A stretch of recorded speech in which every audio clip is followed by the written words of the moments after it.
días, buenas tardes, buenas noches a todos, bienvenidos a mi canal. Esta es una sorpresa que os tenía preparada.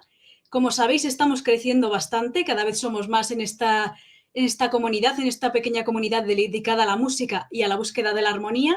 Y quería ampliar un poco, trayendo personas que conozco, personas maravillosas, personas que no son todos del ámbito de la música, pero sí del mundo espiritual, de la cultura, de la ciencia, para ampliar un poco y que nos den información, que nos cuenten sus experiencias sobre este amplio mundo en el que hay tanto que aprender. Espero que os parezca interesante y vamos a inaugurar esta sección del canal con una persona muy especial.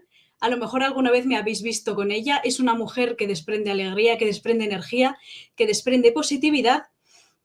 Ha sido colaboradora de Caja de Pandora, con lo cual seguro que os suena su cara, pero es que además es doctora en biología molecular, terapeuta holística, diplomada en sintergética, diplomada en técnico de control del estrés, además es reikista y muchísimas cosas más. Pero es que además ha escrito un libro muy interesante que se llama Crecimiento con Conciencia y de eso vamos a hablar hoy aquí, de crecer con conciencia, de ese viaje que es la vida, y vamos a ver esta maravillosa mujer qué nos puede aportar, qué nos puede enseñar con toda su experiencia y toda su energía positiva.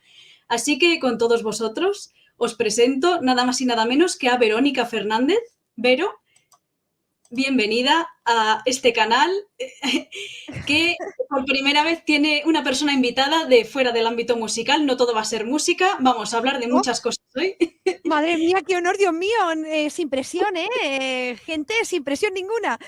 Bromas aparte, gracias de verdad por invitarme, bueno, porque además que sabes que te quiero mucho, que me encanta hablar contigo, y si no hablamos más es porque entre que Isabel está ahí de gira que no para y yo estoy con mis cosas, pues no nos da, ¿no? No nos da, pero gracias a ti y me encanta que hayas decidido hacer este espacio, porque creo que es muy bonito poder conocer a personas interesantes y aunque no sean del ámbito de la música, que seguro que podemos aportar entre todos. Gracias a ti. Eso es. Entonces quería, este canal está pensado en la búsqueda de la armonía, de la calma interior a través de las músicas que voy colgando. Este verano he hecho un ciclo de cuentos, por ejemplo, y se me ocurrió, ahora que somos casi 12.000 ya en el canal, el ir un poco más allá, enriquecernos todos, todas estas personas que estamos aquí, con experiencias de otras personas que también son buscadoras. En tu caso, encima, eres del mundo de la ciencia y... Y claro, te has conectado con el mundo espiritual. Fíjate cómo yo también conecté con el mundo espiritual y con la ciencia a través de la música. Hombre. Entonces, me encantaría, bueno, para empezar, esto que se ha distendido como una tertulia, nuestros espectadores pueden ponerse un café, un té y disfrutar de esto con nosotras.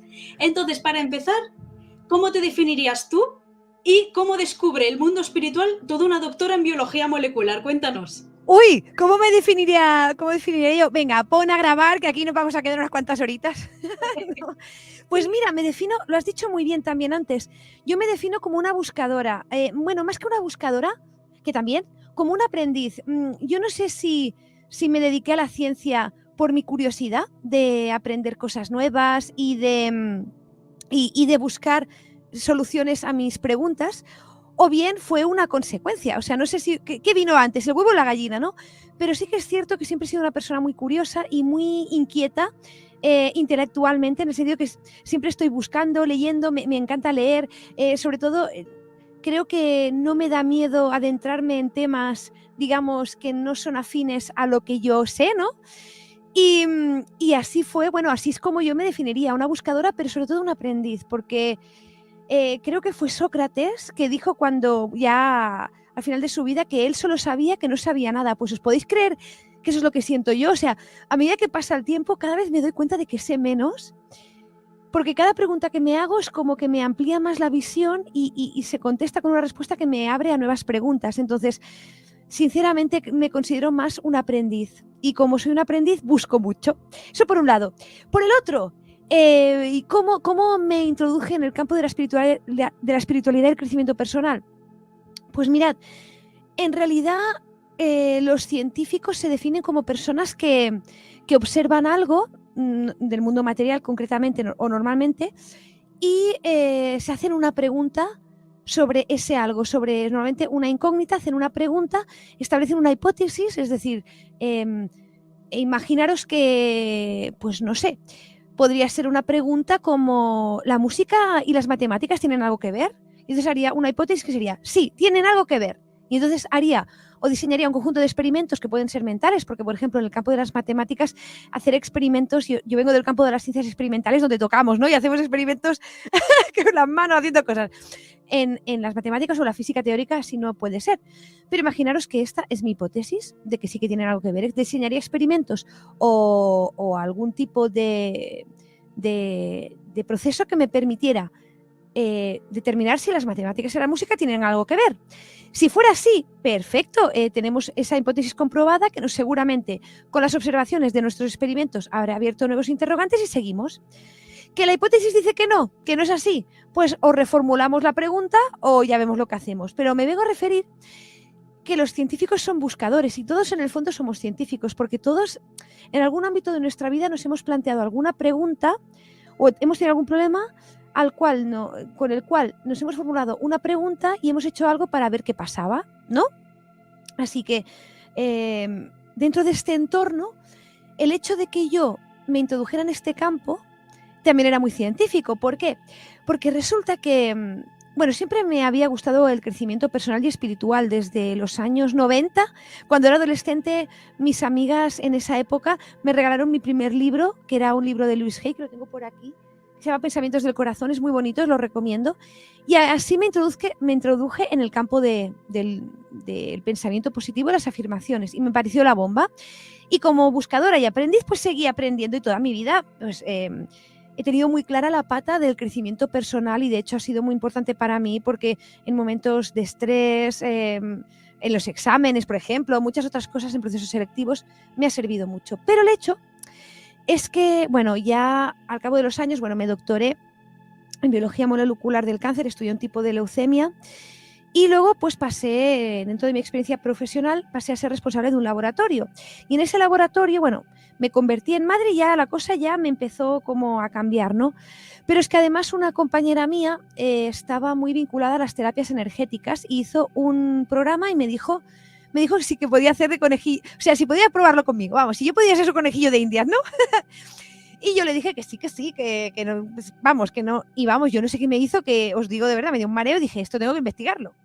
Y así fue como empecé a investigar sobre este campo y me di cuenta que la parte de la espiritualidad era una parte que nos faltaba mucho, ¿no? No solo a mí como científica en ese momento, sino a todos un poco. Os digo, yo, por ejemplo, en mi familia, pues tenemos una idea aquí, bueno, y si nos veis desde fuera de España, en España, pues la religión a lo mejor más predominante, aunque es un estado sin religión adscrita, pero la que es más predominante por temas socioculturales es la católica. En mi familia, pues no son católicos creyentes ni nada, pero bueno, yo había hecho la comunión, bueno, esas cosas que se hacen, ¿no? Pero no teníamos una idea, una concepción de Dios, como le queramos llamar, energía, gran espíritu, matrix, conciencia, cada uno tiene su definición para ello, pero yo no la tenía. Y en ese momento me planteé muchas cosas, ¿no? de este camino. Y así fue como creé mi primer congreso virtual, Crecimiento con Conciencia, donde intenté buscar personas que nos hablaran sobre la cuántica, porque yo iba escuchando que la cuántica, la física cuántica, que es una ciencia, explicaba muchos temas energéticos y yo no tenía ni idea. Entonces empecé a explorar dentro de esta faceta de buscadora y bueno, me di cuenta que la física cuántica no como ciencia es una ciencia, no explica, ¿no?, muchas cosas energéticas, que también os lo digo, y a esto os remito a Félix Torán y su trabajo, que es maravilloso, ¿no? Pero entonces ya me enganchó y me di cuenta que una cosa no estaba reñida con la otra, ¿no? A veces muchos científicos que conozco, muchos científicos de la antigüedad, grandes nombres, ellos creían en una entidad superior, ellos a lo mejor le llamaban Dios o como fuera, pero cuanto más investigaban, más se daba cuenta que había algo que los trascendía y no por eso hacía que fueran científicos menos rigurosos. O sea, yo creo que el problema es si intentamos mezclar la ciencia con cosas que no lo son. Si no es así, yo creo que cada uno puede tener sus creencias y de hecho se conoce que todo es energía, hasta la propia materia, es decir, que la propia ciencia forma parte de esa energía. Si hay una entidad superior que lo creó todo, o como fuera, o a lo mejor no lo llegamos ni a comprender con la limitación de nuestra mente, también creó la ciencia en el fondo, ¿no? Es decir, que lo creó todo y eso no quita, si tú haces un trabajo científico riguroso, que tú no puedas tener creencias. Lo que pasa es que creo que es difícil decir que tú crees en algo que no puedes demostrar, porque la ciencia, en principio, sus bases son que tú intentas demostrar esa pregunta y esa hipótesis que te has hecho, que os comentaba antes. Si lo demuestras perfecto y si no, pues abres puerta a otras preguntas. Pero hay que tener en cuenta una cosa, y es que la ciencia no es 100% fiable. ¿Por qué? Porque lo que ahora, o lo que hace 200 años, con el estado de las tecnologías que había en ese momento y de conocimientos de la humanidad, que normalmente van a la par, porque cuando avanza mucho conocimiento sale una nueva tecnología que hace que a la vez avance más el conocimiento, o sea, va relacionado.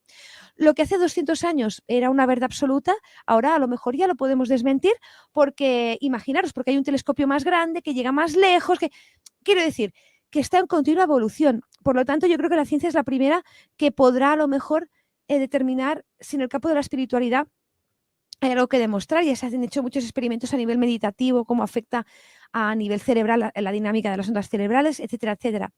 Quiero decir que yo creo que un buen científico no debería negar la existencia de la espiritualidad porque es parte de su ser, y el hecho de que no lo pueda demostrar ahora no significa que en 200 años o 300 no lo pueda demostrar, igual que hace 300 años que ahora Jezabel y yo estuviéramos hablando o que nos viéramos nosotros aquí con internet hubiera sido, bueno, impensable.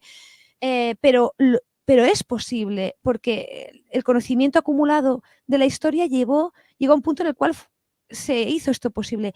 Yo sinceramente no creo que haya fenómenos paranormales, creo que hay fenómenos naturales que aún no sabemos explicar y que en los próximos años explicaremos, pero yo creo que eso no hace que sea menos válido, ¿no? Creo que es un tema que a muchos científicos creo que les toca de cerca, porque claro, se desarrolla mucho el pensamiento analítico y racional, el hemisferio izquierdo del cerebro, pero tenemos un hemisferio derecho que es muy importante. Y mira, ahora un inciso, y me gusta mucho recomendar esta charla porque es muy bonita. Y es una charla TED que es de las más vistas en la historia, es de una neurocientífica que se llama Jill Bolte Taylor. La charla está en inglés, se llama A Stroke of Insight, es decir, un derrame de lucidez. Y ella, bueno, era y sigue siendo una neurocientífica que se dedica precisamente a estudiar los derrames cerebrales y su dinámica celular, y tuvo un derrame ella, y estuvo durante 4 o 5 horas viviendo el proceso ella en su casa. Y ella cuenta, os lo recomiendo porque la TED Talk dura 15-20 minutos, es muy amena además, es que lo hace muy bien, lo explica muy bien, y ella explica lo que ella vivió. Y no os quiero decir más porque creo que es muy bonito que lo veáis. Pues qué interesante, me ha encantado el ejemplo que has puesto de música y matemáticas, que es de donde... Y luego, una pequeña reflexión con todo lo que has comentado, que es todavía la comunidad científica en su gran medida, aunque hay científicos muy abiertos que se han dado cuenta de que ciencia y espiritualidad van de la mano, igual que música y matemáticas van de la mano, aunque nos lo enseñen de forma separada. Si se aplicara esa espiritualidad, esa apertura de conciencia, esa búsqueda, incluso ese estudiar de la sabiduría tribal de los chamanes de de muchas tribus del mundo que han llegado a través de experiencias chamánicas a conclusiones científicas que se han llegado hoy en día, a descubrimientos científicos que se han llegado hoy en día a conclusiones, hay muchos chamanes de distintas culturas Sí. ya desde hace siglos. Se puede poner un ejemplo como el pueblo Dogon de Mali, que sabía desde tiempos inmemoriales que Sirio era una estrella binaria. Por ejemplo, ¿cómo lo podían saber? Y así otras muchas cosas. Entonces hay parte de la comunidad científica que está súper abierta, incluso que investiga, que a lo mejor viaja al Amazonas, está con tribus, toman plantas maestras que les expande la conciencia, y otros que están súper cerrados y dicen, este es el cubo, todo lo que no podemos ver y contrastar en un laboratorio no existe, pero como decías tú, hay cosas que es que todavía no tenemos la tecnología o las herramientas para descubrir. Me parece interesantísimo ese punto de vista, No, Vero. y además te digo una cosa, tú decías lo de las tribus chamánicas, bueno, por supuesto, pero os digo una cosa, muchos de los grandes descubrimientos, si no todos, vienen de ideas inspiradas. Bueno, el famoso Eureka de Arquímedes y todo esto, vale, pero hay muchas referencias de descubrimientos científicos que han venido de inspiraciones, de sueños. ¿Y de dónde ha venido? Es decir, bueno, sí, podemos hipotetizar que esa persona en su cerebro tiene distintos conocimientos que en algún momento, por alguna razón, encajan. Y yo creo que es así. Pero esa inspiración es como una descarga de algún lugar. Einstein lo tuvo en sueños, Jung también, o sea, muchos. Y si no hay más, es porque a lo mejor no lo han explicado. Pero qué más inspirativo que la música, qué más conectado con la espiritualidad. A mí me ha sucedido muchas veces tener ideas de la nada cocinando, haciendo. ¿Cuándo? ¿Por qué? Porque en ese momento, y esto en la TED Talk que os decía antes lo explica muy bien, porque hay una teoría, y esto muchos estudiosos de los fenómenos de las experiencias cercanas a la muerte lo dicen, y es que el cerebro no deja de ser una estructura material, porque aún no se sabe la conciencia dónde está. Parece ser, o sea, desde la antigüedad se pensaba que estaba en el cerebro, pero parece ser que el cerebro lo contiene, es decir, vehiculiza esa energía para pasarla para que llegue a la materia, pero en experiencias cercanas a la muerte parece ser que cuando se desactiva el cerebro, la parte izquierda, la gente sigue y no hay actividad cerebral, que es lo que se denomina una muerte cerebral, continúan las personas teniendo experiencias muy atinadas. Y esto nos hace ver que parece que eso, es decir, que hay algo en el cerebro que nos limita esa percepción, ¿no? De todo lo que puede llegar a ser cuando estamos muy relajados. Bueno, y también os lo planteo a vosotros para que nos lo dejéis en los comentarios. A mí me llegan las ideas cuando estoy relajada. Es verdad que el cerebro es maravilloso y la mente también, y lo necesito como herramienta para concentrarme, para llevar a tierra muchas ideas, para dar esos pasos que tengo que dar en la materia. Pero normalmente cuanto más relajada estoy, más me llega la inspiración. Y esto Isabel nos lo puede decir porque al ser una persona tan creativa, nos lo puede comentar, pero yo os lo digo. Y yo creo que por eso a los grandes maestros y maestras científicos y no científicos de la humanidad les llegaban las inspiraciones cuando estaban meditando, cuando accedían, entre comillas, a estados expandidos de conciencia donde no había esa limitación de la mente. Y vuelvo a repetir que la mente es necesaria, es que si no estaríamos aquí viviendo en los mundos de Yuppie y no haríamos nada. Y estamos encarnados por algo, ¿cierto?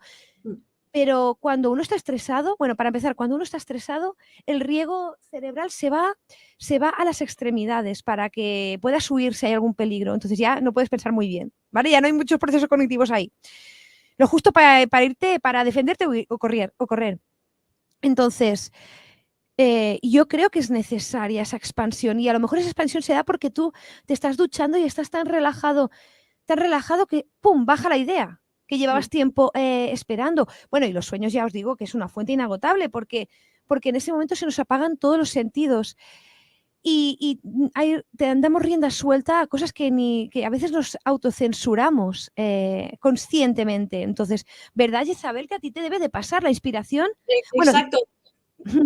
Bueno, de hecho, ¿te acuerdas cuando me entrevistaste tú al revés en Caja de Pandora? Te comenté que uno de los temas del disco mío de Geometría Sagrada, que fue como el origen del disco, me vino en un sueño. Ay, entonces, qué bonito. Interesantísimo el proceso de inspiración científica que has contado, porque el proceso de inspiración artística es muy parecido. Y a mí me ha pasado de ocurrírseme canciones o haciendo una tortilla o en la ducha. Claro.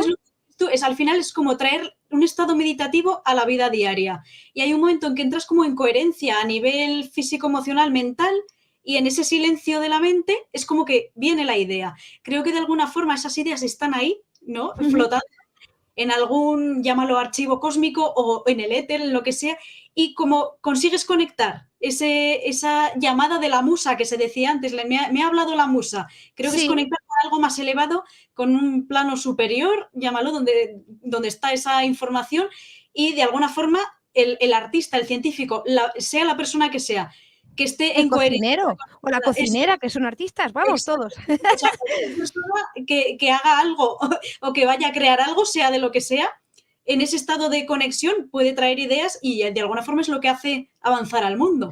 Bueno, entonces, y te digo, y discúlpame, un pequeño comentario aquí. Se dice que normalmente una idea la han tenido miles y millones de personas, una misma idea. La diferencia no es recibir la idea, sino incubarla y procesarla y traerla al mundo. O sea, que esta idea está en todas partes, pero hay personas que de alguna manera su antena está más afinada, y no solo eso, que eso para empezar, sino que logran vehiculizarlo. O sea, os lo comento porque seguro que yo tengo una amiga que es muy creativa y una de las cosas que me dijo y que se me ha quedado siempre es, todas las ideas que no se apuntan se pierden, os digo, todos tenemos ideas súper geniales, pero se van súper rápido, o los sueños lo mismo. Lo que decían, yo había leído muchas veces de apúntate el sueño, no lo hacía, pero me di cuenta de que se iban muy rápido, es decir, que yo lo apunto todo, mínimamente siempre tengo una libreta y un boli o un lápiz a mano, ¿no?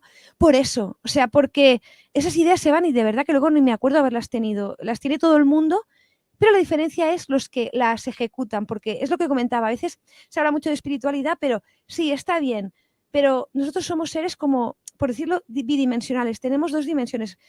Bueno, todo es energía, pero ahora me voy a referir a energía y materia, sabiendo que la materia es energía densa, ¿de acuerdo?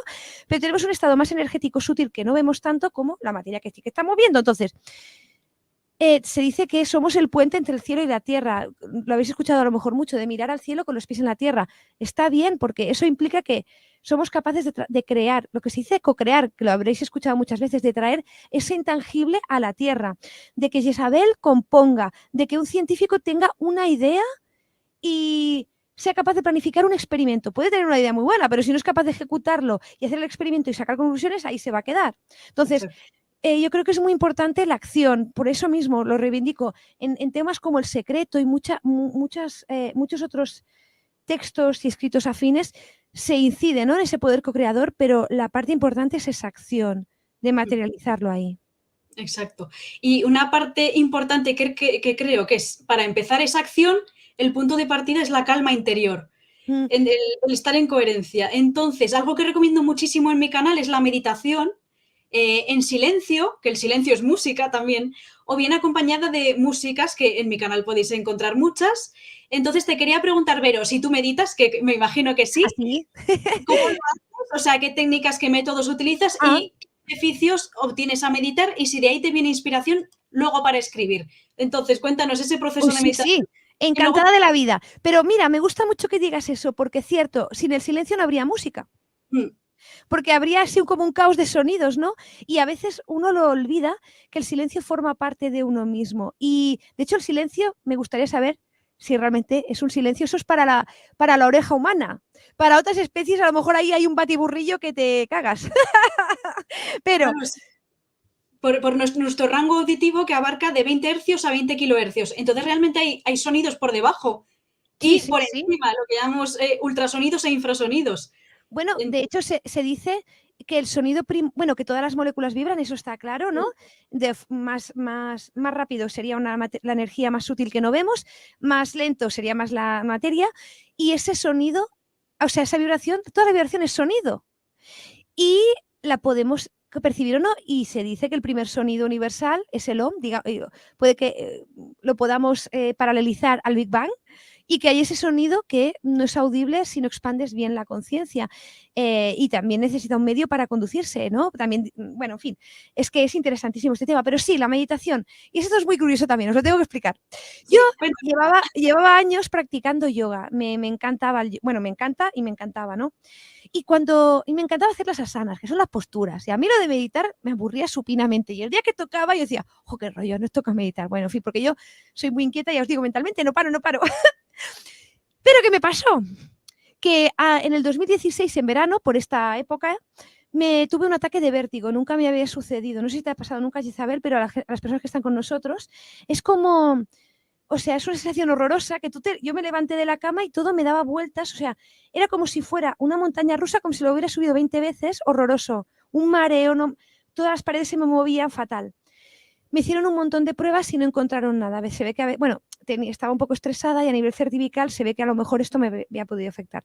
Y a nivel de biodescodificación estaba un poco desequilibrada, a lo mejor. Entonces, me tenía que estar muy quieta porque a la que movía toda la parte superior con las cervicales, me mareaba. ¿Y qué podía hacer? No podía hacer mucho, solo podía meditar. Dije, bueno, pues voy a intentar meditar para tranquilizarme, aunque a mí esto me aburre un poco. Fijaros, ¿eh? Y me descargué una aplicación y empecé, pues claro, a estar quieta. Y entonces entendí lo que era la meditación de verdad. Y entonces, yo lo que hacía al principio era meditaciones guiadas, porque no sabía muy bien lo que esperar, ¿no? Cuando uno te dice la meditación, bueno. Y luego me iba escuchando, y a medida que me iba escuchando, me iba sobrando más todo. Entonces ya meditaba con sonidos naturales, agua de lluvia, sonido de la hierba, ¿sí? La música que tiene Jezabel en su canal, que yo ya la he aprovechado y me encanta. Música que, o sea, porque la meditación tiene diversas definiciones, depende de la persona a quien se lo preguntes. Si son maestros de meditación te dirán una cosa o la otra. Para mí es lograr observar mi mente desde dentro, es decir, conectar con mi observador interior y conectar con lo que estoy pensando sin involucrarme en ello, sin identificarme con ello. Observar, para mí no existe el hecho de que deje de pensar. Normalmente siempre hay pensamientos, aunque sí, creo que esta práctica la encontré en el libro del poder de la hora de Cartole, que es un clásico. Creo que, si no me equivoco, él decía que si te ponías que había una manera muy fácil de estar en el presente y era estar atento al primer pensamiento que te salía. Y tardáis un rato, porque parece que el pensamiento no quiere salir. Es en esa ventana entre pensamientos donde empecé a notar que allí había algo más, o al menos que yo no solo era yo, sino que era quien me estaba observando a mí misma, que esto es también muy curioso. Y desde el 2016 que me sucedió esto, no he dejado de meditar ni un día. O sea, ni un día. Yo lo hago por las mañanas, porque me levanto, soy tempranera, soy una alondra, me gusta mucho madrugar. Y además, también se dice, y al menos a mí me funciona así, que durante las horas por eso muchos meditadores meditan al alba o hasta las 4 de la madrugada o antes, y también muchas órdenes religiosas se levantan tan tempranito para orar a las 4 porque el mundo está dormido y las energías de los pensamientos y de los campos energéticos de cada persona están en reposo. Entonces, te cuesta menos concentrarte, ¿vale? Entonces yo lo hago por las mañanas, me va fenomenal. Noto un cambio, bueno, siempre acabo meditando, pero si algún día lo retraso por alguna razón, hasta que no medito. Entonces, y ahora os digo que lo hago en silencio puro y duro. O sea, me concentro en mí misma y en el sonido de mi respiración y en el sonido de mi entorno. Si estoy en un estado normal. Hay veces que estoy pues más con mi mente, reconozco que estos últimos días he estado con la mente más agitada, pues entonces uso lo que se llama un ruido blanco, pues esto, un sonido de la naturaleza. Yo cuando tuve a mi hijo decían que los bebés, y si hay alguien aquí que nos lo diga, se les costaba menos dormirse si tenían un ruido blanco alrededor, es decir, como por ejemplo un ventilador o la campana extractora o el sonido de una ducha. Es lo que os digo, lo que se llama sonido blanco, es un sonido de fondo que tú no te identificas con ese sonido y te permite abstraerte de tus pensamientos y entrar en un estado para mí de observación. Así es como lo hago yo. Y ya os digo, sin voces ni nada. Al principio lo hacía con voces porque me ayudaba y me relajaba, pero al final ya hasta me sentía mucho más cómoda sin voces. Como mucho una campanilla, me pongo a veces un temporizador, porque si estoy pues en un día laborable, pues para qué, porque si no me quedaría ahí para siempre, me pongo un temporizador para indicar pues el tiempo que ya ha pasado. Así es como lo hago yo. Y me funciona muy bien. Yo me centro en mi respiración, lo que se conoce como el pranayama, ¿de acuerdo? Yo me centro en cómo entra el aire en mis pulmones y sale desde mi abdomen, de una forma muy sencilla. Y me voy concentrando así, así. Y os digo que la mente se me va a otros lugares que yo no sé dónde son, pero se me va rápido, ¿eh? Pues muy interesante. Bueno, antes de meternos de lleno con tu libro, que ahora hablaremos de él, que es una maravilla, te quería preguntar, ya que estamos hablando de técnicas de meditación, bueno, como puedes ver, muchas personas estamos en búsqueda de ese algo más, de encontrar respuestas, de reconectar con nosotros mismos, pero a la vez el mundo parece que cada vez está sumido en el caos, está como deshaciéndose. Entonces, es como si intentáramos hacer música, de alguna forma, llevarlo así al término de sonido, pero ahí fuera todo es ruido. Entonces te quería Sí. preguntar, desde tu punto de vista, como buscadora, como escritora, como científica, como mujer espiritual, ¿qué consejos les darías a las personas que nos están viendo ahora para encontrar esa armonía interior y para seguir ese crecimiento con conciencia del que estamos hablando? Consejos para la vida diaria en esta Sí. Matrix en la que vivimos. Bueno, aquí dos cosas. Una, creo que yo creo que es normal que haya ese ruido, como dices tú, ese caos aparente, porque es necesario el caos para construir cosas nuevas. Se deben de derribar estructuras, creencias, modos de hacer para, desde esos cimientos, construir algo nuevo. También hay otra cosa que debemos de contemplar. Se dice que vivimos en un mundo dual. ¿Eso qué quiere decir? Que entendemos el mundo a través de opuestos. Entendemos el calor porque hemos experimentado frío. Entendemos el frío porque hemos experimentado calor. Pero en realidad no son cosas distintas, son dos polos de una misma realidad. Es decir, que si tú tienes frío, y vas subiendo la temperatura de forma progresiva, llegarás al calor. Pero no habrá un punto así de corte, ¿no? Sino que de forma progresiva vas llegando. Entonces, se dice que cuando nos lo podemos imaginar como un columpio, ¿sí? Si, si vamos hacia un lado muy fuerte, luego el movimiento hacia el otro lado es igual de fuerte. No sé si me explico, si no, comentárnoslo por aquí, ¿no? Si tiras hacia un lado muy fuerte, el retroceso será muy fuerte y así hasta que ¿qué pasa? El columpio va cogiendo su ritmo y se queda en un punto medio. Entonces, claro, hemos vivido unos años súper movidos a muchos niveles, pero yo creo que es bueno, enténdenme. Y desde aquí, pues un abrazo y un saludo a las personas pues, que han tenido pérdidas y lo han pasado mal y, por supuesto, que no quiero que nadie pase por ello, pero sí que es cierto que si hay tantos cambios, es una oportunidad de poder hacer las cosas mejor, de derruir cosas que ya no nos sirven y hacer las cosas mejor. Eso por un lado. Por el otro, ¿cómo crecer con conciencia? En realidad, yo contemplo que ese crecimiento es arrojando luz. Es decir, yo me imagino el universo y la vida como un cuarto sin luz, donde tú a medida que vas aprendiendo en la vida vas arrojando luz y cuando ya ves algo, tu campo se expande y se expande, pero siempre ha estado ahí, ¿no? No sé si os ha pasado nunca de ir a una habitación sin luz y tú no ves nada, pero a la que arrojas luz dices, ay, aquí hay un armario, ay, aquí hay una cama, ay, aquí hay una planta. ¿Me explico? Entonces, para mí ese es el proceso. ¿Y cómo crecer con conciencia y sobrevivir en tiempos turbulentos? Para mí es siempre buscando lo que nos haga felices, estemos donde estemos. Aunque estemos muy hundidos, muy tristes y muy ansiosos, siempre hay algo, por pequeño que sea, que nos va a dar una dosis de felicidad y avanzar hacia allí. Y nos daremos cuenta muchas veces que cuando avanzamos hacia la felicidad no es nada más que un regreso hacia lo que nos hace auténticos a nosotros. Vivimos tantas veces sumergidos en lo que la sociedad nos dicta que tenemos que hacer, en las expectativas de nuestra familia, de nuestra pareja, de nuestros amigos, que vivimos lo que se llama la rueda de la rata para satisfacer lo que la sociedad espera de nosotros y no somos felices. ¿Por qué muchas personas tienen crisis de sentido? Bueno, todos más o menos la tenemos, ¿no? En algún momento de la vida, porque no estamos siendo auténticos, no estamos siendo lo que nosotros somos. Cuando nos permitimos empezar a hacer cosas que nos hagan más felices y pueden ser cosas muy pequeñas, de decir, oye, pues me doy cuenta que me gusta mucho andar, pues andaré cada día 10 minutos. Nos damos cuenta que ya no vamos a renunciar a esa felicidad que acabamos de adquirir. Y cuando ya no renunciamos a esa felicidad, repito, cosas pequeñas que no tienen que ser muy grandes, nos vamos reconociendo lo que somos nosotros, porque lo que nos hace felices es lo que está en nuestra alma. Y lo que a mí me hace feliz no tiene por qué hacerle feliz a Isabel o a vosotros, a nadie.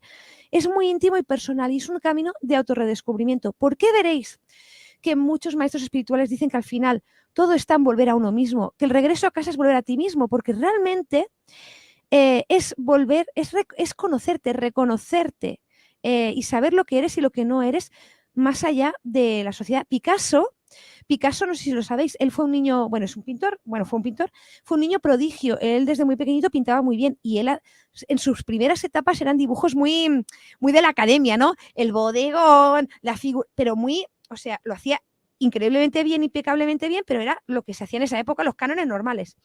Y luego empezó que si su tapa azul, que si su tapa no sé qué, que era un total, o sea, una rotura total de lo que había aprendido. Y él decía que que tuvo que aprenderlo todo para desaprenderlo todo. Y yo pienso que es así. O sea, yo creo que hay que aprenderlo todo dentro de la sociedad, porque vivimos en una sociedad, obviamente, las normas y las convenciones, para, encima de eso, empezar a romperlo todo y decir, vale, esto ya, vale, ¿cómo lo puedo hacer mejor? ¿Quién soy yo en este lugar? Entonces, mi consejo, puede que sea más viejo esto que no sé, que el andar, pero es de verdad que os permitáis ser felices en el estado en el cual estéis. Otra cosa que yo creo que a mí me ha ayudado muchísimo en esta búsqueda del sentido y de crecer en mi vida es abrirme, y esto también lo he visto de mayor, ¿no? Lo que decía Picasso de desaprender para aprender. Mantener esa humildad del aprendiz y darme cuenta, como decía Sócrates, que no sabía nada, pues lo mismo, o sea, abrirme mucho, reinventar, o sea, darme cuenta de que sé tan poquito y mantener una actitud abierta, aunque haya opiniones y cosas que no, pues a mí no resuenan conmigo, pero yo las respeto y las veo y me enriquecen, ¿no? Y cuando yo estoy con personas muy distintas a mí, aparentemente, porque todos somos realmente estamos juntos y unidos, pero somos muy iguales, por decirlo así, me enriquece y puedo no estar de acuerdo, pero yo escucho a esa persona, o sea, desarrollar la escucha y la apertura mental me ha ayudado un montón, un montón. Y sobre todo, atender pues a esta charla que tenemos nosotras, buscar personas que os inspiren, eso sería para mí el tercer punto primordial. Puede ser personas que ya no vivan, ¿no? Pues en sus libros, buscar libros, buscar música de compositores antiguos, de músicas ancestrales. Yo la música es un descubrimiento de los últimos años que yo la tenía súper olvidada. Y a mí me inspira un montón, bueno, para empezar que está conectada con todo y con la energía, o sea, tiene un poder brutal para cambiar nuestros estados de ánimo, porque además a nivel cerebral se ha comprobado que es así, porque son frecuencias, son vibraciones que nos afectan. Entonces, buscar a alguien que os inspire, porque todo está en la actitud. Tú puedes tener un día maravilloso, que si pasa algo que te turba, mal, bajón. Al revés, puedes tener un día que estés cansado, que hay algo que te anima y parece que ese día no ha existido. Entonces, buscar personas, buscar escritores, buscar música que te inspire. Yo nunca dejo de buscar cosas que me inspiran. Os lo digo de verdad, ¿eh? Me da igual que esa persona ya no esté viva y que lleve un milenio muerto, me da igual, pero si esa enseñanza me resuena, la leo, la escucho.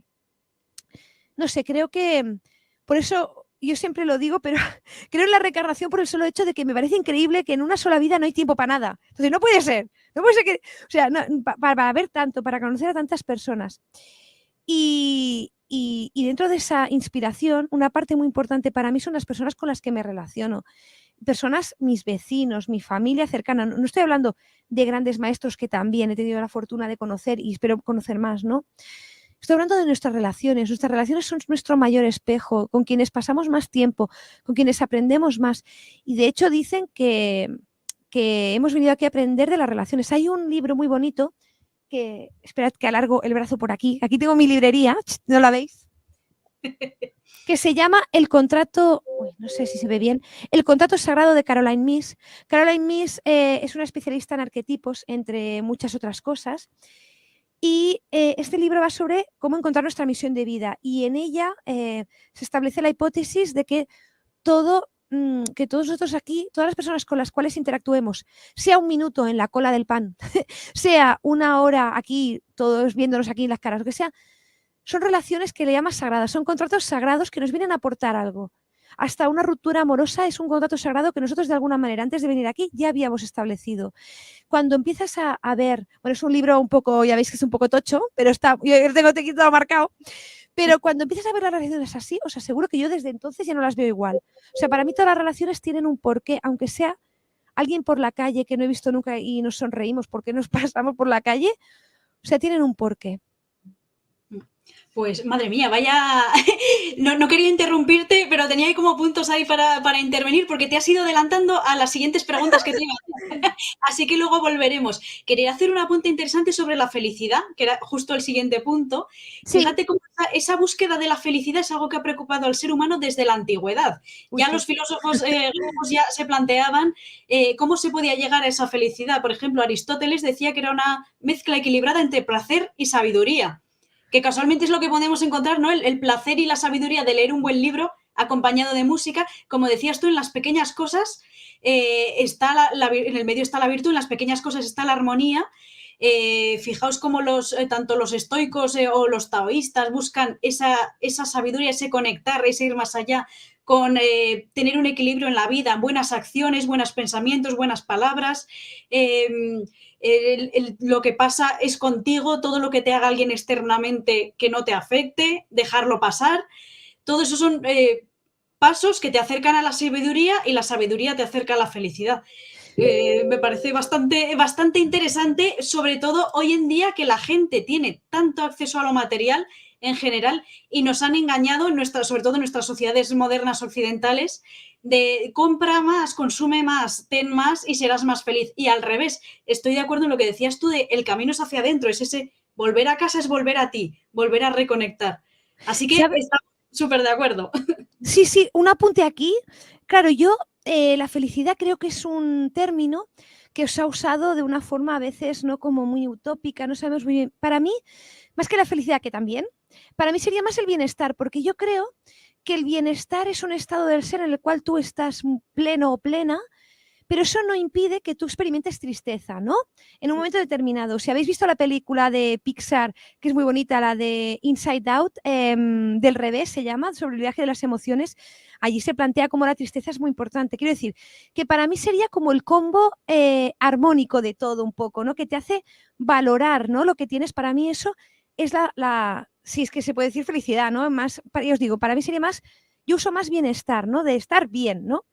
Y desde luego que yo creo que pues es muy acertado lo que decías sobre la sabiduría y el placer, porque la sabiduría yo creo que se adquiere con la experiencia, comprendiendo lo que has vivido, porque yo creo que hay una cosa que es el conocimiento intelectual, ¿no? De algo, pero la otra es comprenderlo y que forme parte de ti. Para mí la sabiduría es que forme parte de ti. Y yo creo que eso se consigue con la experiencia y normalmente con la experiencia aprendemos a valorar las cosas más sencillas. Por eso yo creo que los pequeños placeres son lo que nos dan felicidad o bienestar, porque aprendemos dentro de esa sencillez lo importante que es. Y fijaos, o sea, pero un pequeño placer puede ser hasta salir al campo y observar la geometría sagrada de una pequeña flor. O sea, ahí vamos, es un placer que a la vez es mucha sabiduría, porque es una conexión con el todo magistral. O sea que os animamos a buscar esos pequeños placeres de la vida. Fíjate, pequeño placer, apunte rápido. Yo me quedo embobada. Mira, hablando de geometría en la naturaleza, con las telas de araña, cuando hay telas de araña bonitas, de estas que son impecables y a veces por las mañanas hay un poco de rocío, me encantan. Y la proporción áurea de los caracoles me fascina. Y mira que es sencillo, porque hay un montón de... Yo lo miro y digo, qué perfección. O sea, os lo digo. Yo por esa observación de la geometría sagrada de la naturaleza, estoy convencida de que hay, llamémoslo Dios, una inteligencia superior creadora, porque esos patrones se replican a muchos niveles, a muchas escalas, entonces ahí hay una inteligencia, ¿verdad? O sea, esto es más que azar, hay una inteligencia ahí detrás. Sí, y yo también creo en ello y creo que por eso grandes avatares, antes que decías, ¿no? De las tribus chamánicas, o sea, lo que pasa con la espiritualidad versus la ciencia tiene métodos para ir progresando. La espiritualidad normalmente sí, es experiencial, lo experimenta uno. Por eso grandes avatares fueron muy avanzados en conocimientos que ahora se están demostrando a nivel material, pero porque ellos ya lo podían ver desde otro lado, podían percibir la naturaleza desde otro lado, ¿no? Y yo también me alucinan los conocimientos astronómicos y astrológicos también, porque estaban unidos en la antigüedad los dos conceptos. En Egipto, bueno, ni te cuento ya lo avanzados que estaban en todo, en medicina, en todo. Hacían unas operaciones oculares que flipas. En Egipto, todas las culturas que además se dieron en periodos relativamente cercanos en la historia. Entonces, desde luego que para mí hay algo más allí y aunque no lo podamos comprender, para mí no significa que no exista. O sea, y cada uno le pondrá su nombre, pero también creo que como nosotros formamos parte de esa creación, también tenemos esa chispa de la creación. Hay personas que conectan con la música, hay personas que conectan más con la geometría sagrada, hay personas que conectan con los ángeles, hay personas que conectan con la religión. Yo creo que da igual, o sea, lo importante es que tú identifiques lo que para ti es verdadero y también creo que todos al final hablamos de lo mismo, con usando distintos lenguajes o idiomas, digámoslo así, para hablar de lo mismo. Y hay gente que se acerca a ello a través de la ciencia, hay gente a través de la música, es decir, yo creo que, ¿sabéis qué os digo? Que da igual el camino. O sea, lo importante para mí es que el camino sea verídico para ti, que sea igual para ti, porque os digo, a alguien yo cuando empecé con la meditación en serio y muchas otras cosas, quieres contárselo a todo el mundo, pero te das cuenta que cada uno tiene bueno, para empezar tiene su momento. Exacto. Y para empezar tiene su método. Mira, este ejemplo también lo pongo, es muy gracioso. Mi madre me dice que ella, pues que no medita ni todo eso, que ella no se puede relajar, porque mi madre es muy mental también y es contable. Hola mamá, si me está viendo. Y está siempre con los números en la cabeza y además le gusta mucho. Y dice, yo sí, es que no me puedo relajar. ¿Y sabéis qué hace mi madre? Mi madre es es una artista con las manos. Lo que es cocinar, lo que es tejer, todo lo que sea manual, que ella tenga que poner las manos ahí, que no lo digo porque sea mi madre, que es que hace unas obras de arte que digo, madre mía, y flipantes. Esto es meditación. Porque en ese momento, ella cuando está tejiendo, no está pensando en nada, y os lo digo que lo sé. O cuando está pintando, o cuando cuando está preparando una comida, bueno, se centra en el ingrediente que tiene que poner y ya está. Y eso también es meditación. A lo mejor ella, su acercamiento a lo que llamamos Dios es a través de estas artes. Esa es su creatividad y su conexión con lo que no tiene nombre, porque al fin y al cabo, cualquier creación que tú hagas es única en el mundo. Sea un jersey para tus seres queridos, sea un sea algo que tú hagas pintando. Entonces, quiero deciros que está muy mitificado, que cada uno tiene que desarrollar su experiencia personal con Dios, con la diosa, con el espíritu. Pero sí que creo, y creo que todos al final nos sentimos llamados a desarrollar algún tipo de relación con eso que nos trasciende, sea cuando tengamos algún bache en el camino y necesitamos apelar a alguien, da igual cuando sea, pero yo creo que eso forma parte de nosotros porque nosotros formamos parte de ello, se dice que somos creación de eso tan grande, entonces, sea lo que sea. Entonces, yo creo que esa chispa está en nosotros y vamos, no podría ser de otra manera que no fuera así. Exacto, totalmente de acuerdo. Además, se pueden encontrar estados meditativos, eso, traer la meditación a lo cotidiano, fregando los platos, como has contado el caso de tu madre, Hombre, barriendo, que es la típica escena de las películas de llega un aprendiz al templo Shaolin a aprender artes marciales y le ponen a barrer. Todo es cultivar y conectar la mente, el corazón, el espíritu, de todo podemos sacar una enseñanza. Y ahora, cambiando de tema, porque tengo un montón de preguntas sobre tu libro, vamos ay, a pasar ay madre mía, dime. unas cuantas. Así que vamos a hablar de tu nuevo libro, Crecimiento con Conciencia, que es Sí, una mira, lo maravilla. tengo aquí. Ahí Eso, está. yo Y también lo tengo. Isabel sale, además, porque para mí es una autoridad. Es verdad, para mí fue un placer colaborar en tu libro y lo he leído, entonces os lo recomiendo a todos. Os dejaré luego el link para conseguirlo, ya luego me lo dirá Vero y lo pondré en la cajita de Sí. descripción para que podáis haceros con él, porque es muy completo y merece muchísimo la pena. Entonces, lo primero, ¿por qué crecer y por qué con conciencia? ¿De dónde surge esa idea e inspiración para este libro? ¿Qué quieres contarnos a todos con este libro? Uy, madre mía, casi nada tampoco, ¿eh? Vale, ¿por qué crecer? Porque la vida es expansión. Esto me di cuenta, lo comprendí de verdad con Wayne Dyer. Wayne Dyer escribió un libro que se llama Tus zonas erróneas y él decía que, fijaros, y desde que lo comprendí me di cuenta que era así, de que la vida es expansión. Los frutos siempre salen más, las plantas siempre crecen más, siempre vamos al crecimiento, siempre cuando el agua siempre fluye, siempre corre, y si no se estanca y se pudre. La naturaleza, fijaros, nosotros formamos parte de la naturaleza y a veces no nos damos cuenta, entonces siempre estamos en continua expansión y si formamos parte de ello, nos expandimos. ¿Y cómo nos expandimos los seres humanos en esta época del espacio-tiempo? Pues creando cosas en este mundo material. Entonces, para mí, es una pulsión que siempre tenemos y si no crecemos de cualquier manera que sea, nos estancamos y empezamos a plantearnos el sentido de la existencia. Con conciencia, bueno, la conciencia tiene, bueno, en el libro lo detallo más, tiene distintas acepciones. Una cosa es la conciencia y otra es la consciencia con S, ¿de acuerdo? Entonces, se considera que la conciencia sin S es como más la distinción moral entre el bien y el mal, es un tema más de la mente. Y la conciencia con S también se usa para estados de vigilia y de duermevela. Normalmente todo lo que es conciencia es sinónimo de conciencia, pero la conciencia no es sinónimo de consciencia. Entonces, aquí lo voy a englobar todo en conciencia, sin ese, ¿vale? Entonces, para mí significa crecer con conocimiento, adquirir nuevos conocimientos, contrastarlos con nuestro propio científico interior y crecer con ello. Muy interesante. Me ha gustado mucho tu explicación. Y entonces vamos a la siguiente pregunta, porque esto se va complicando. ¿Vale? En tu libro tienes un lema en el título que me ha gustado mucho, que es revoluciona tus paradigmas y transforma tu vida.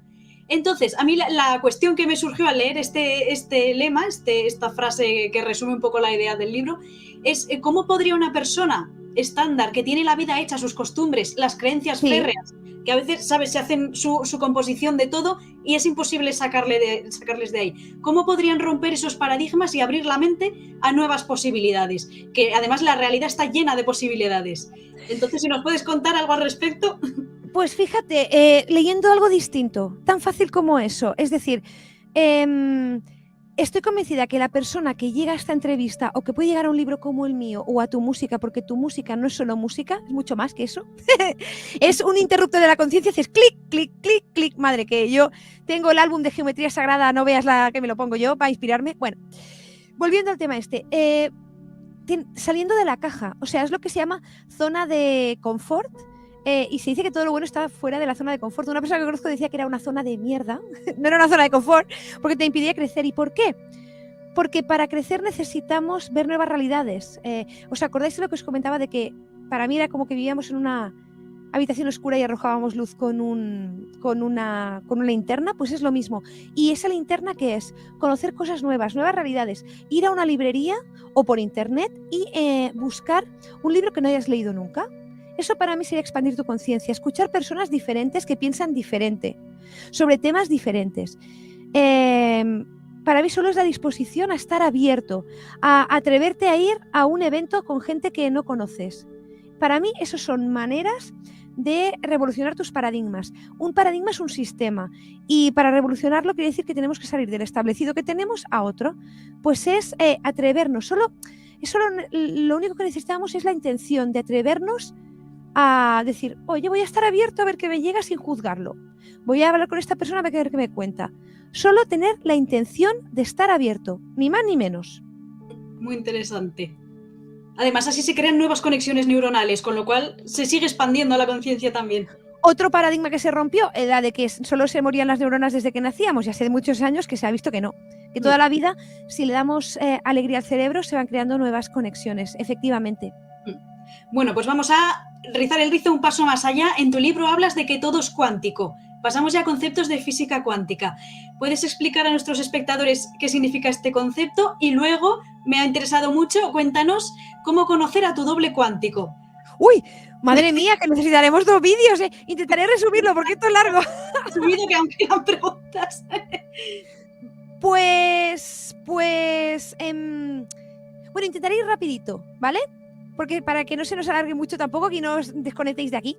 Pues que todo es cuántico. ¿A qué me refiero con eso? Bueno, la física cuántica es una rama de la física que se dedica a estudiar la parte más pequeñita de la materia y de la energía, ¿de acuerdo? La que no se ve con los sentidos, tal cual. Y se vio que cuando Max Planck, que fue el padre de la física cuántica y mucho más adelante, investigadores que lo siguieron, que la parte más pequeñita de la materia y de la energía realmente la materia no era sólida como tal, sino que eran paquetitos de energía. Y eso se le llamaba cuantos. No se transmitía de una forma lineal, sino por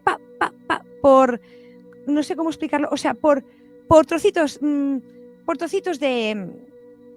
impulso, por así decirlo, ¿vale? Entonces, claro, cuando vas a lo más pequeñito te das cuenta de que los átomos no son como parecen ser y que todo es más un estado de probabilidad energética que no la materia tal cual. Entonces, se ve que no hay separación entre las cosas. Así como parece que mi micro está separado de mí, no hay separación de mi barbilla al micro.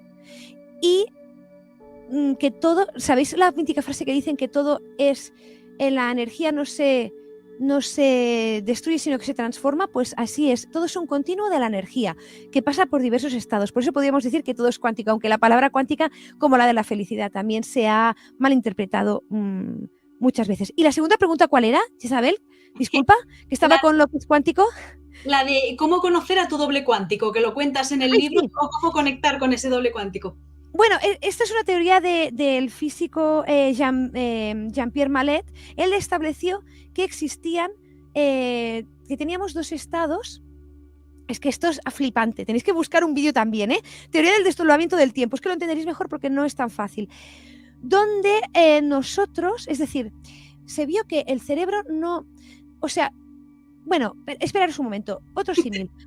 Cuando vemos una película, las películas están formadas de fotogramas. Y entonces, cuando los fotogramas pasan muy rápido, nos da la ilusión de movimiento y vemos una película, ¿de acuerdo? Y se vio que el cerebro captaba la información de este estilo, es decir, que no captaba la información sin parar, como una cámara sin parar, sino que captaba como pequeños fotogramas. Y entre fotograma y fotograma había un espacio vacío, que el cerebro interpretaba para seguir la secuencia que tú te parezca que lo sigues viendo. Y en esas aperturas es lo que se llaman aperturas temporales, donde teóricamente, y esto de verdad os lo recomiendo porque ahora ya con el tiempo vamos así, pero que es donde nosotros podemos interactuar con distintas dimensiones de nuestro ser, porque también se ha visto que no solo hay 3 dimensiones, sino, o 4, que la cuarta es el tiempo, sino que se han identificado con la teoría de cuerdas hasta 11, y a lo mejor se identificarán más. Y parece ser que somos seres multidimensionales, que esto podemos hacer otra charla otro día entera, ¿no? Pero que entre estas aperturas temporales se explica, es decir, el tiempo como tal no existe tampoco, y el espacio tampoco. Nosotros lo comprendemos porque vivimos en esta realidad material, ¿sí? Y entonces estableció Jean-Pierre Garnier Mallet que nosotros tenemos, por esas aperturas temporales, comunicación con otra realidad que somos nosotros, y que nosotros nos comunicamos por esas aperturas temporales, donde ese doble cuántico, se le llama doble cuántico, ese otro yo va a 1000 por hora, 10.000 por hora, va mucho más avanzado y va y vuelve, y nosotros vamos a nuestro tiempo de esta encarnación, en esta conciencia de estar aquí y ahora. Y que nosotros en estas aperturas temporales podemos intercambiar información.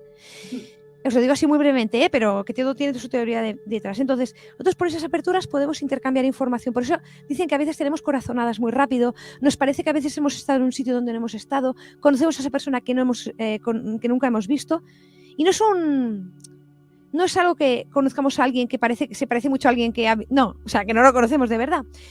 Y, por ejemplo, él decía que por la noche era un momento muy bueno, justo en el momento de consciencia, que te estás quedando dormido, para interactuar con ese doble cuántico, porque aún tenías...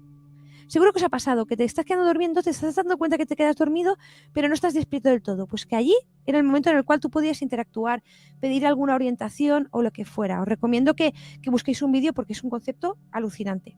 Sería un poco como el concepto de ser superior, ¿no? Es como ese yo superior que está fuera y, claro, al estar fuera de toda esta... no le afecta ni el espacio-tiempo ni las leyes físicas que nos afectan aquí abajo. Efectiva, se supone que así es y que nosotros estaríamos en cada realidad así, haciendo un símil así muy burdo. No sé si habéis visto la película Interestelar, que es muy chula, y hay un momento donde hay todo este tema dimensional y se habla un poco de esto, y es una película realmente científicamente muy contrastada. También os recomiendo que la veáis porque es un poco que la mente nos explota porque no llegamos a concebir. Es que en el infinito lo podemos concebir con nuestra mente. Tenemos una idea de que es algo muy grande, pero en la realidad no la podemos concebir. Entonces, por ahí va la cosa. Vamos, esto nos daría para otro programa, para otra entrevista, hablar de solo esto. Cuando Así quieras. Que es algo interesantísimo. O sea, la relatividad del tiempo, que también se tiene en cuenta el tiempo en la música, con el ritmo, todos esos patrones, y a la vez que sea toda una ilusión, aunque lo sintamos aquí real. Eso da para debatir y comernos la cabeza muchísimo. Uy, ya podemos, nos la comemos, sí. Otro día, por favor, que me gustan estos temas. Sí. Nos está pareciendo interesante, ¿verdad? O sea, da para muchísimo debate. Y ahora vamos a continuar un pelín más. Otro concepto del que hablas en tu libro, que también me parece muy interesante, porque es algo sobre lo que he meditado mucho, es como nuestro propósito de vida. El estar conectados a ese propósito de vida y a ese recordar el por qué estamos aquí y para qué, ¿no? El darle ese sentido a nuestra existencia, que a tantas personas les falta, y se ven personas completamente grises pasear por la vida y yendo a lo estándar, es decir, la vida básica, porque no se atreven a preguntarse ni a conectarse ni a salir más allá, a esa vida auténtica que es el conectar con ese propósito de cada uno. Entonces, claro, te quería preguntar, sí, ¿qué herramientas técnicas o lo que quieras aportar para nuestros oyentes podrían ayudar a las personas a reconectar consigo mismas y, por tanto, hacerse conscientes de ese propósito de vida, de ese por qué y para qué estoy aquí? Vaya pregunta, ¿eh? Sí, otra que intentaré hacer así, pero realmente yo creo que a veces, y yo la primera, nos planteamos como el propósito de algo muy grande, ¿no? De, ay, ¿cuál es mi propósito? ¿Será curar el cáncer? Bueno, ojalá. ¿Será llegar a Marte? ¿Será? Y eso nos anula un poco, ¿no? Porque creemos que el propósito es algo muy grande. Yo creo que aquí, bueno, para mí, he llegado a la conclusión que el propósito de la vida es vivirla, porque si no, no estaría aquí, ¿no? Pero, dicho esto, creo que todo tiene un propósito, todo, hasta lo más pequeñito, y que el propósito en el fondo nos lo podemos marcar nosotros, y cuando nos sentimos vacíos es porque estamos desconectados de nosotros mismos. Cuando estamos conectados, lo que comentábamos antes de conexión con la alegría, seguramente a veces no hacemos cosas así muy elaboradas, pero estamos contentos y felices. Y para mí ese sería el propósito de la existencia, que todo lo que hagamos lo hagamos desde nuestra autenticidad. Y para hacerlo desde nuestra autenticidad, yo creo que tenemos que estar muy presentes en el momento. Y lo dice una persona que está mil cosas siempre y que muchas veces no está presente, pero necesitamos estar presentes en lo que hacemos y estar observando si esto está, o sea, no bien ni mal, sino si esto me gusta, si no, si me hace feliz o no.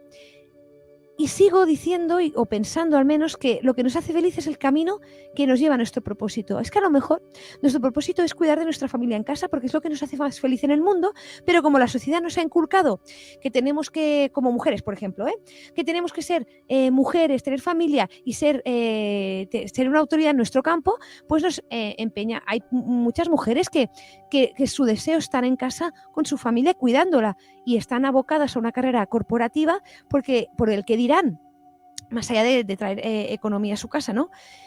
Pues si sigues tu anhelo, encontrarás tu propósito y no te hará falta más. Llegar a un punto en el cual alcanzarás esa sabiduría que decimos y es encontrar ese bienestar en ti cuando conectas con lo que te gusta. Para ello, conectarlo con lo que nos gusta. Meditar es una herramienta buenísima porque cuando nos empezamos a observar nuestros pensamientos empezamos a ver de dónde vienen, empezamos a ver si son lo que nosotros pensamos o, como decía Louise Hay, son cintas viejas repetidas de aprendizajes de nuestros padres y de nuestros maestros. Y allí empezamos a encontrarnos. Y cuando empezamos a encontrarnos ya no permitimos ciertas cosas, empezamos a poner límites y normalmente somos más felices. Entonces, para mí esa sería la vía para alcanzarlo. Me alegro, muy interesante. Pues nos acercamos ya al final y el final siempre es un nuevo principio. Entonces, para última pregunta, quería preguntarte tu opinión sobre el broche final a una vida consciente y coherente, que es el buen morir, el arte del buen morir. Sí. Es algo sobre lo que llevo mucho tiempo pensando, meditando y casualmente tratas en tu libro también. Entonces, me encantaría saber tu opinión sobre, tras una vida consciente, cómo enfrentarse a ese gran momento de la vida que es la muerte. Primero, es la única certeza que tenemos y aún me alucina que huyamos de ella. O sea, es brutal también, pero entiendo que nos da miedo. A mí es un tema que me encanta y podemos hablar en también otra entrevista y podemos hacer solo una de esta porque es muy chulo. Sí. Es un tema que se ha abordado mucho desde la ciencia y sobre todo desde el lado, desde que Raymond Moody empezó a documentar casos de experiencias cercanas a la muerte, creo que en los años 70, porque hasta entonces la gente no lo contaba y si lo contaba pensaban que se los tomaba por locos o creían que eran alucinaciones derivadas de la actividad cerebral. Os recomiendo un libro, mira, también lo tengo aquí. Este es chulísimo, es el último que me he leído sobre este tema, es Después de la muerte, del doctor Bruce Greyson. Bruce Greyson es psiquiatra y él analiza en este libro el fruto de la investigación sobre las experiencias cercanas a la muerte desde una óptica totalmente científica, porque él no ha tenido ninguna experiencia cercana a la muerte aún. Esperemos que no la tenga, bueno, y si la tiene, que sea para un mayor bien, porque yo sí que me he encontrado muchos científicos que han tenido una experiencia cercana a la muerte y la han documentado, como por ejemplo el doctor Eben Alexander. Entonces, el doctor Greyson lo analiza, de verdad es un libro muy chulo y, claro, es muy curioso porque aprendiendo sobre estas experiencias también aprendemos mucho sobre la conciencia y por eso él, por ejemplo, en un capítulo dice algo que muchos avatares espirituales de la historia han dicho que todo está unido, que la conciencia no está aquí dentro, que todo está unido y él lo ve explicando pues temas de cómo esta persona podía experimentar esto si bueno, hay muchos parámetros bioquímicos, de electroencefalograma, etcétera. Entonces, leyendo, yo he llegado a la conclusión de que no existe la muerte como tal, es decir, que realmente es una transición que obviamente nos da miedo porque es desconocida, no sabemos aún qué hay, pero las personas, desde luego, que han vuelto de una experiencia así, casi todas han vuelto cambiadas. Hay también una serie documental, si tenéis Netflix, se llama, creo que Sobrevivir a la muerte, no, ¿cómo se llama? Conociendo la muerte, es una serie muy chula, donde se habla también de estos temas. Claro, aquí es un tema de creencias, podéis creer o no. Yo cuando veo todos estos datos contrastados, no me queda más que decir, es que parece que la balanza se va más hacia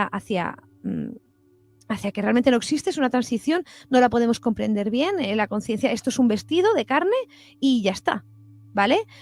Y entonces, claro, cuando uno empieza a pensar esto, aparte de ganar una gran paz, que por supuesto las personas que han tenido experiencias cercanas a la muerte vuelven, todas ya le han perdido el miedo a la muerte porque han dicho, es que esto es muchísimo mejor que lo que tengo aquí. Y estoy hablando de personas de todo el mundo, miles, si no millones de casos porque no se han documentado, porque hay mucha gente que no, y lo entiendo, que no quiera contarlo, con cosas muy afines, con distintas culturas, cosas muy parecidas, con parámetros bioquímicos de muerte, o sea, de verdad. Cuando uno empieza a creer esto y a perderle un poquito el miedo, entonces empieza a darse cuenta de que el morir, igual que el buen morir o concebir la muerte así, te ayuda al bien vivir, a vivir una vida con sentido. Y a intentar, claro, el buen morir en sí también es una disciplina. Hay lo que se llama la tanatología, que es la disciplina que acompaña al buen morir, de especialistas con personas que los acompañan a nivel espiritual y a muchos niveles. Porque, bueno, todas las tradiciones espirituales dicen que cuando el cuerpo físico muere, y esto también es muy curioso porque todas coinciden más o menos, cuando el cuerpo físico muere tarda el cuerpo energético 3-4 días en irse,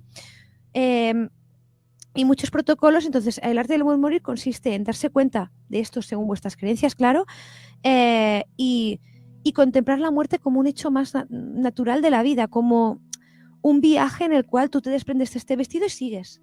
¿Vale?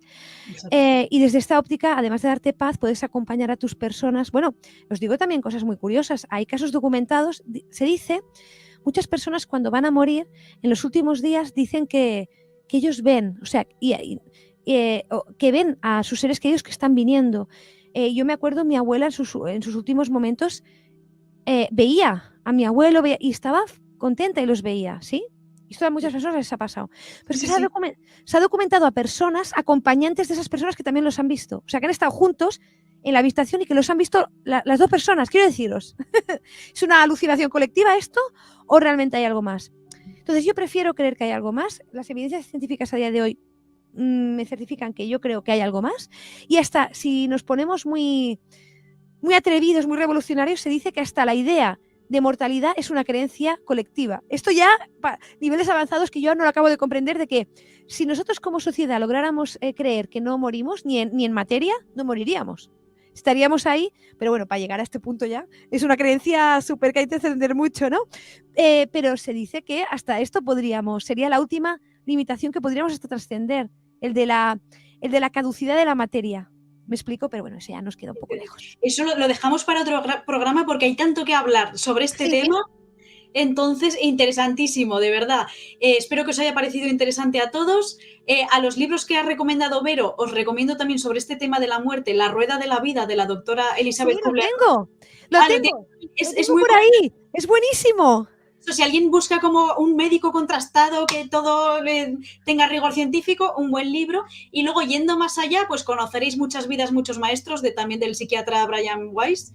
Y otro que os tengo que decir, el del doctor Eben Alexander, lo tengo por aquí, se llama La prueba del cielo, porque el doctor Eben Alexander es un neurocirujano estadounidense y él pues es un tío súper racional, bueno, y lo era, y él le venía, claro, en estos episodios tan delicados había muchos pacientes en coma y pacientes que tenían experiencias cercanas a la muerte y se lo decían. Y él, y lo explica en el libro, que él decía, sí, pero que no se creía nada, pero que escuchaba a la persona y todo. Pero luego él tuvo una experiencia muy brutal, tuvo, bueno, casi una muerte, bueno, estuvo 7 días que estaba al otro lado, y alucinó tanto que volvió para contarlo, y él es un libro muy ameno también, además muy cortito, creo que tiene 200 páginas o así. También os lo recomiendo porque es una prueba bastante... Además, él en el libro pone todos los anexos, de todas las pruebas que le hicieron, todo. Y además él, después de lo que le pasó, él no quiso leer nada de experiencias cercanas a la muerte y escribió su libro para no dejarse influenciar por nada. Y él no quiso leer nada y escribió su libro en su base racional. Es muy interesante también. Y el de Elizabeth Kubler-Ross es muy chulo porque además es la historia de su vida y tuvo una vida alucinante también. Sí, ella tuvo diversas vivencias también muy, muy conectadas con ver ese más allá de la vida. Así que nada, con este broche final cerramos esta tertulia, esta entrevista. Te agradezco muchísimo, Vero, haberte ofrecido, bueno, que te invité yo, pero porque dije, tiene que ser ella la primera por ese conectamos también, tenemos puntos tan en común, y eso que tú vienes del mundo de la ciencia, yo del arte, pero es como que nos hemos encontrado a mitad de camino. ¿Sí? Y entonces, Por eso que tenías que ser tú la primera protagonista de estas tertulias. Y lo bien que me lo he pasado, que yo quiero más, ¿crees tú que te has librado de mí? No, no. Pues nada, por favor, quedaremos otro día para hablar de ese tema de la muerte y toda la información que podamos recabar sobre ese más allá. Y que yo también estoy de acuerdo en que la vida, lo de la muerte es ilusorio. Incluso creo que realmente la muerte es este lado, esta prueba, este examen que vivimos aquí, este campamento, y luego volvemos al otro lado, que realmente es la vida. Eso dicen. No quería decirlo, pero dicen que sí. ¡Ay! Otro libro muy chulo, pero y ya me callo. Haremos otra entrevista, que esto, pero está en inglés y no sé si está en español. Yo lo he leído en inglés. Se llama The Afterlife of Billy Fingers y es también de una doctora, una quiropráctica, que se muere su hermano y explica todo lo que le pasó, que su hermano intentando comunicarse con ella y, bueno, todo lo que ella, pensó que se estaba volviendo loca y de todo, es una historia real y cómo ella, pues todo lo que le contó su hermano, que era el hermano, la oveja negra de la familia, y que vino como maestro espiritual ya casi de todo lo que aprendió ahí. Ya me callo. Bueno, pues sobre todo, último libro para recomendar, el de Vero Fernández, Crecimiento con Conciencia, que os vuelvo a repetir, dejaré en la cajita de la descripción el enlace, para que la podáis seguir allá en redes, que merece muchísimo la pena. Como veis, es encantadora, sabia y a la vez tiene una energía positiva maravillosa, y el enlace para conseguir el libro, si lo queréis leer, que de verdad merece la pena, ¿eh? Y gracias, Vero, aquí nos despedimos y no es un adiós, es un hasta pronto, que volverás por aquí, espero. Bueno, gracias a ti de nuevo por invitarme, me lo he pasado, genial, se me ha pasado en 5 minutos, ¿veis que el espacio-tiempo es relativo? Esto es el estado de flujo, también podemos hablar otro día. Y gracias a ti por invitarme y por el placer de ser tu primera invitada. Te deseo muchos éxitos y muchos ratos, y te seguiré desde el otro lado con todos los invitados súper chulos que van a venir. Un abrazo. Un abrazo, Vero, hasta pronto. Y a vosotros, queridos y queridas seguidores, pues espero que os haya parecido interesante esta sorpresa que tenía preparada para todos. Si tenéis preguntas, como invitaré a Vero otro día para hablar de temas muy interesantes, tenéis preguntas, ponedlo en los comentarios y las iremos almacenando para ese próximo programa.